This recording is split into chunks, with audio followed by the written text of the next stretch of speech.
Hello everyone, we're standing here today at the Hydrogen Technology Expo in Bremen, organized by Transglobal Events. My name is Johann Wiebe, Executive Director from the Hydrogen Standard, and with me here today stands Maurizio Bellingardi from Tenaris. Did I say correct, Maurizio? Yes, perfect, thank you. Fantastic. So Maurizio, tell us, what does Tenaris do? Well, my company is actually a steel pipe manufacturer and provider of solutions for hydrogen and gas in general storage. And we are one of the world leading manufacturer of pipes. We use pipes for injecting hydrogen or CO2 in their underground storage locations. We use pipe for transporting hydrogen or CO2 for the long distances. And also we use pipes to manufacture vessels, cylinders, to store hydrogen at medium or high pressure and to transport it on the roads where, for instance, for shorter distances. So we do pretty much a lot of stuff in the hydrogen and carbon sequestration industry, and so far we're very happy to be here in this venue, and thank you for giving the opportunity to make this chat and talk about what we are doing. Fantastic. Well, it's a pleasure to have you, and we're very interested to hear what that is all about. So, talking about the hydrogen storage, or the storage of gases, could you walk us through maybe some of the different types of storage? Yeah, sure. We have, let's say, hydrogen has very low density, so if you want to store quantity that are significant, you need to either have a very large volume to store the hydrogen with, or you have to increase the pressure to increase the density to compress the hydrogen and store it in a smaller place. So if you are lucky and you are sitting with your, say, company that uses hydrogen, you're sitting on a cavern or a depleted oil field, so somewhere where you can store hydrogen in very large volume underground, you can use this kind of storage. That poses some kind of challenges, but for sure it grants you a lot of volume that you can put in and take out. But in the most of the cases, you have not this possibility, so you have to reach a sort of compromise and increase the pressure, so use compressors to increase the density of hydrogen, and use vessels or big tanks to store hydrogen there. And in this case, we have to increase in the pressure. What you do, you have to have vessels that are thicker and more resistant and more tough, because the gas, of course, when it's compressed, tends to want to escape, to get out. So you need to keep the hydrogen or whatever other gas at bay, and this means that you have to put in place other technical challenges for putting the hydrogen, let's say, in your fueling station or in your filling center or in your buffer for your industry, and then so the technical challenges are quite relevant in this field. Yeah, it's a good point. Hydrogen molecule difficult to control. What sort of challenges in general do you guys see then in terms of like storing hydrogen in gaseous form? I reckon successfully. Well, that's a very good point, because hydrogen is not exactly like all the other gases. So when you think about it, it's a very small molecule, as you said, so the density is very low, but this energy is very high. That's why it's interesting for all this industry, no?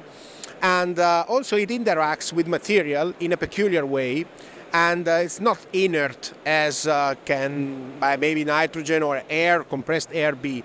Hydrogen interacts with materials in a different way, and you have to know perfectly how to handle this behavior that is not unpredictable, but you have to know it. No.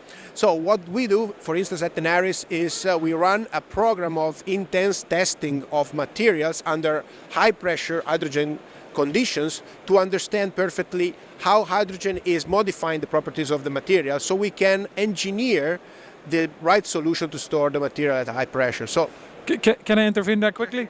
I'll be interested to hear what are some of the modifications that you have to apply to your equipment when using hydrogen on high pressure compared to some of the more conventional gases. Sure, but well, for instance, you need to know the material properties before let's say, they get in touch with hydrogen and how the hydrogen is interacting with your material. So when you know this, you can apply metallurgical concepts to reduce, minimize the impact of hydrogen to your material. Then you can also apply surface conditioning technologies to minimize the contact between the hydrogen and your steel material.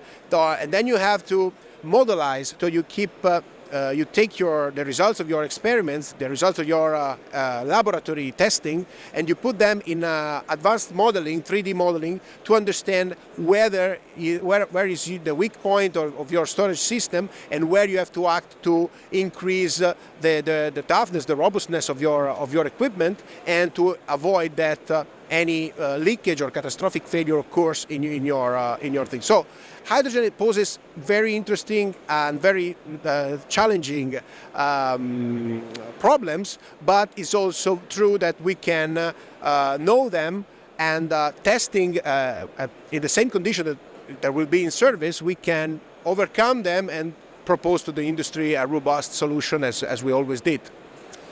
When you propose a solution, supposedly you've looked at the different raw materials. You talked about the materials previously. Sort of like in the infrastructure and also the storage, there are conventional sort of solutions for gaseous, being steel, maybe coated steel, sort of piping.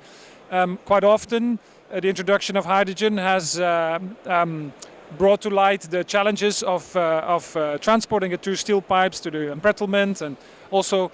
So how do you see sort of like the current infrastructure and the technology and the materials used being successful to deal with hydrogen? And what about some alternatives like composites and sort of other sort of like materials for hydrogen storage in the industry?